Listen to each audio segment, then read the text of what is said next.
Pessoal, tudo bem? Meu nome é Túlio. No vídeo de hoje a gente vai comentar sobre vários fatos relevantes que foram publicados tanto no HGLG quanto no HGRU.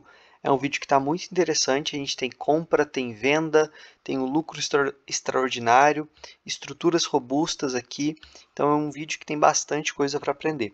Então vamos lá, começando pelo HGRU, aqui é um fato relevante mais simples, mas para não deixar passar batido, é mais uma loja que eles venderam. Essa loja fica no Paraná.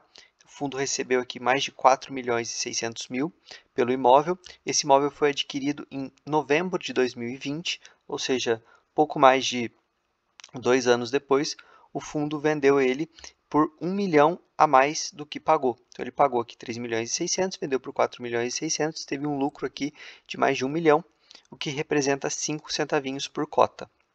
O preço de venda do imóvel é 27% superior ao valor investido, 6% superior ao laudo do imóvel e 18% superior ao laudo do imóvel de 2021. A taxa interna de retorno aqui de mais de 17,7%. Eu quis destacar bastante aqui a questão dos laudos e essa venda ser superior, porque como eu já comentei em um vídeo específico do HGRU, e lá eu comparo várias vendas, vou deixar marcado para vocês, o valor do fundo do VP ele é marcado de acordo com esses laudos dos imóveis. E a gente tem visto aqui que o laudo tem dado um valor, mas na vida real, quando o fundo vai vender esse imóvel, ele sempre consegue um valor superior. Então, esse valor do VP está marcado abaixo.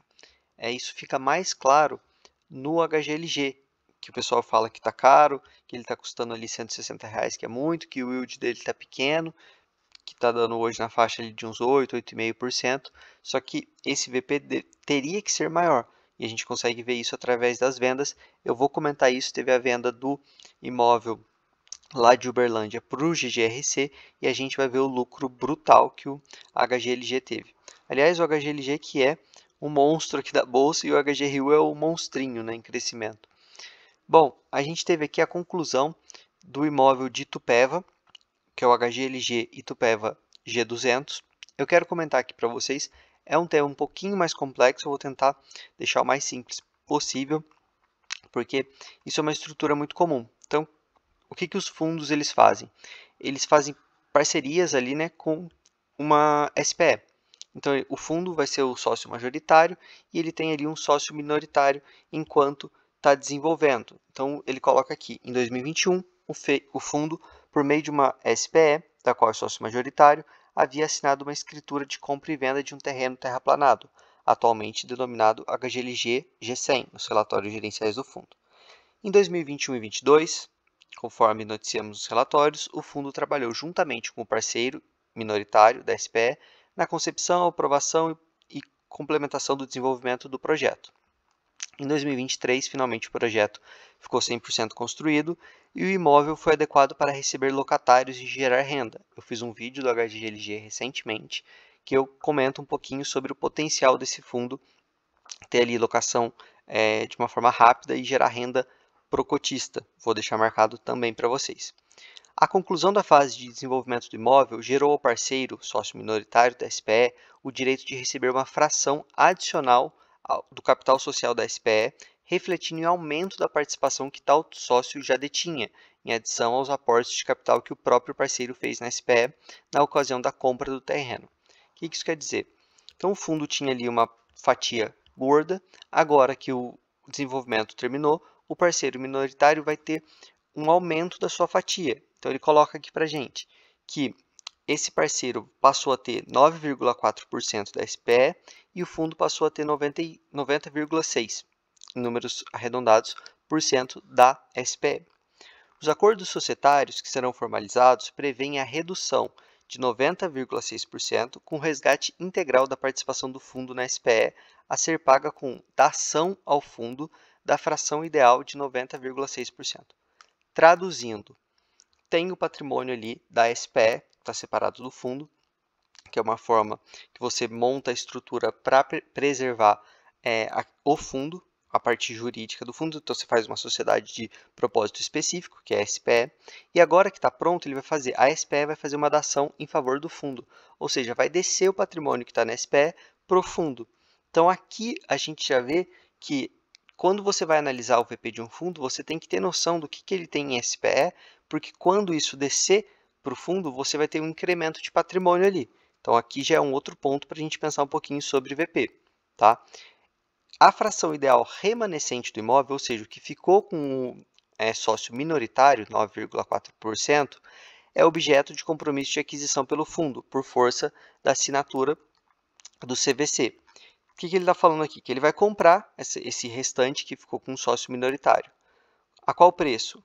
Mais de 18 milhões. Ele coloca que é preço de custo. E esse preço está na casa de 2.141 um metro quadrado. É um preço bem competitivo, tá, pessoal? Para vocês terem uma noção se esse preço está bom ou não, um exercício que eu sempre faço quando eu vou comprar um fundo de logística é pegar ali o valor patrimonial do fundo, o valor de mercado e a ABL. E você faz as divisões, você vai ver quanto que deveria valer aquele metro quadrado, dividindo a ABL pelo VP, quanto que está valendo a mercado. E aqui eu não estou nem comentando a questão do VP, que deveria ser maior ou menor dos fundos. Estou falando quanto que está marcado ali no laudo e quanto que está marcado no mercado secundário. E aí você vai ver que você tem patrimônios, aí, por exemplo, a LVBI negociando nessa faixa. E ele está super descontado do VP. Então, esse valor de 2.141 metros quadrados é um valor realmente de custo, um valor bem bom. Inclusive, fiquem com ele na cabeça, porque eu vou comparar o preço que o HGLG vendeu o imóvel para o GGRC. E vocês vão ver que foi mais de 3 mil. Então, é um preço bem interessante. Como que vai ser pago esses 18 milhões? 4 milhões foram pagos nessa data, a título de sinal, 4 milhões na outorga da escritura, 5 milhões em até 60 dias e o restante 5 milhões e 130 mil no final do ano, em dezembro. E então, bem interessante aqui a estrutura, isso aqui vai ser muito bom para o fundo. E ele ainda coloca que o HGLG G200, ele ainda tem ali mais dois desenvolvimentos adjacentes, o HGLG G300 e 400, eles continuam em execução e também serão desenvolvidos pelo fundo em conjunto com o mesmo parceiro. Então, bem interessante, tentei aqui explicar para vocês um pouquinho como funciona. Óbvio, é mais complexo que isso e aos poucos eu vou trazendo mais esse tipo de vídeo para ir explicando esses conceitos para vocês, beleza? Pessoal, se vocês estiverem gostando desse conteúdo, deixa o like. Ainda tem muita coisa de valor nesse vídeo e eu acho que vai ser muito bom para vocês como investidor. Independente se você investe ou não nesse fundo, é bom para aprender, beleza? Lembrando que com 1.000 inscritos eu vou aqui soltar um mini e-book, uma apostila bem simples, bem sucinta, bem direto ao ponto, para você que é investidor iniciante conseguir entender um pouquinho mais dos conceitos de fundo imobiliário. Vou trazer ali um glossário também que vai ajudar bastante. E aí com isso vocês vão conseguir aproveitar melhor os vídeos, beleza? Então aqui vou comentar agora sobre a conclusão da venda do HGLG, do imóvel do HGLG para o GGRC, que é lá o imóvel de Uberlândia.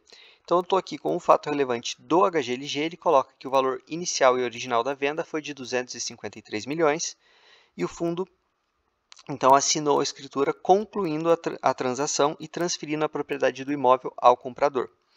A quarta parcela foi reajustada.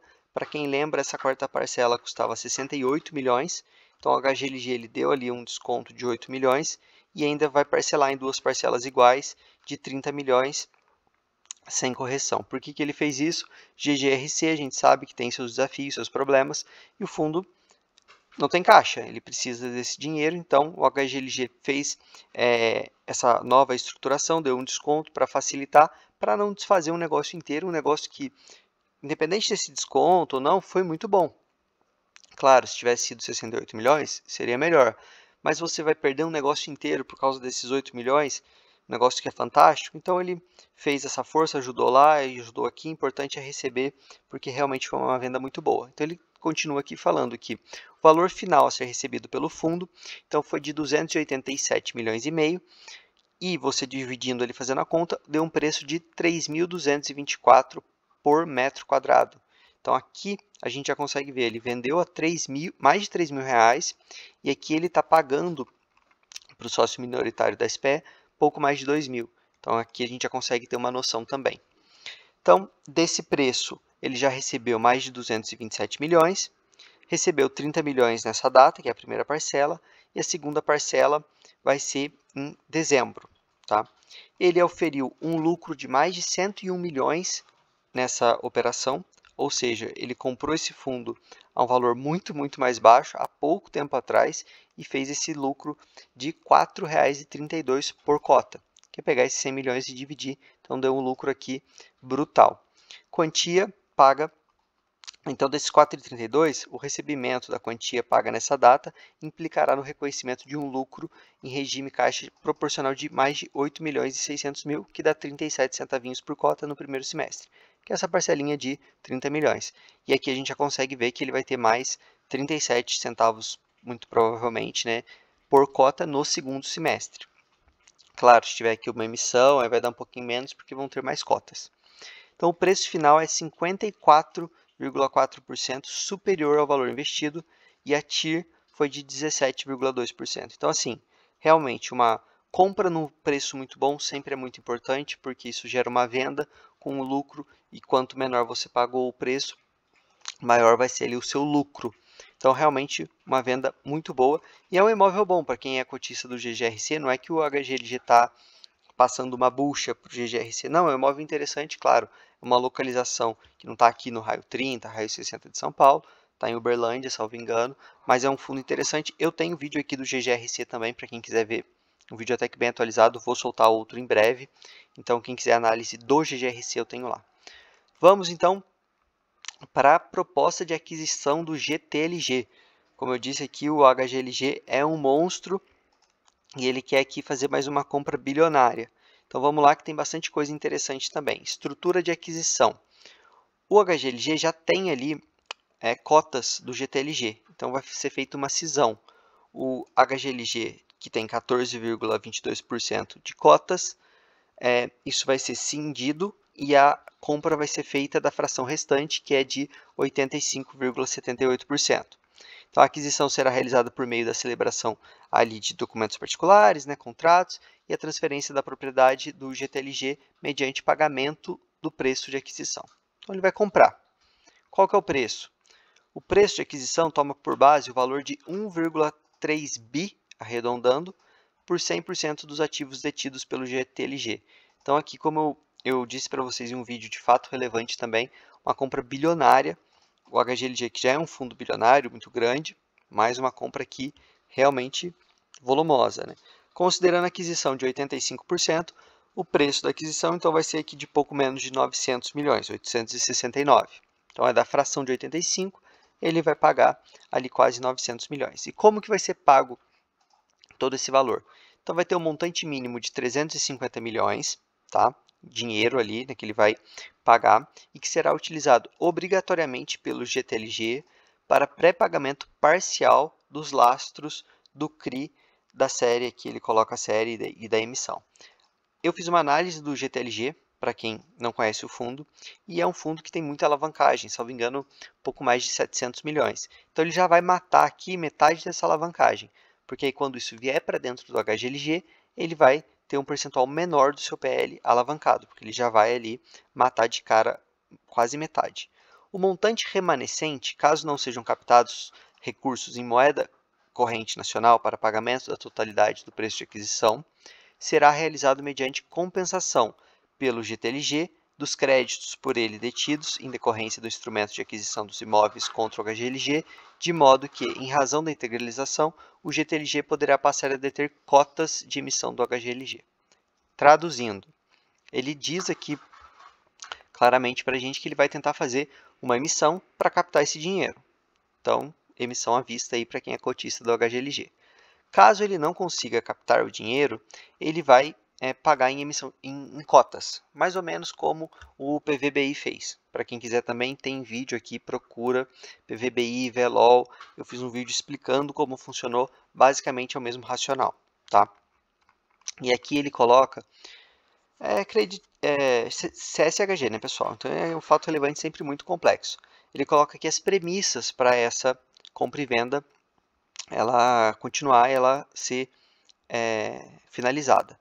Então, sem contingências ou passivos não informados, então vai ter ali todo um trabalho para ver se está tudo direitinho, e o CRI será mantido, o restante do CRI, né, inclusive com relação a todas as suas garantias existentes e taxas vigentes, sendo essa uma premissa da operação. E para garantir isso, vai ser feita uma assembleia dos detentores do CRI, de forma a não ocasionar o vencimento antecipado dos CRIs, bem como a inclusão de aprovação de pré-pagamento parcial do montante de 350 milhões na data do fechamento da operação, sem a incidência de multa ou pré-pagamento. Traduzindo, então eles vão chamar, para garantir, para não ficar algo ali só no contrato entre GTLG e HGLG, eles vão chamar uma assembleia dos detentores do CRI lá com o GTLG. Então, o GTLG tem um CRI com credores, certo? Ele é devedor desses credores. Esses credores, eles podem tentar declarar o vencimento antecipado desse CRI, dada essa venda do GTLG para o HGLG. Então, para garantir que isso não aconteça, para garantir que as condições sejam mantidas e também para garantir que aqueles 350 milhões que o HGLG vai pagar seja utilizado para fazer o pré-pagamento dos CRIs sem multa, eles vão chamar uma assembleia para colocar tudo isso no papel e não ter nenhum tipo de problema depois. O GTLG, então, deverá obter as autorizações necessárias com os detentores do referido título para que a operação ocorra e, inclusive, iniciar sua implementação operacional, incluindo a cisão dos 14,22%. Então, todas essas responsabilidades estão com o GTLG, elas sendo cumpridas, a negociação vai caminhar. Pessoal, ficou um vídeo mais longo, espero que tenham gostado, peço o like. Lembrando, grupo do Telegram vai ser por onde eu vou divulgar esse material que eu estou preparando para vocês. Está aqui na descrição e no primeiro comentário fixado. E chegando em 1000 inscritos eu já divulgo. Espero que tenham gostado, um vídeo um pouco mais denso, mas eu tento aqui ser o mais didático possível. Aceito sugestões para melhorar. Beleza? Valeu!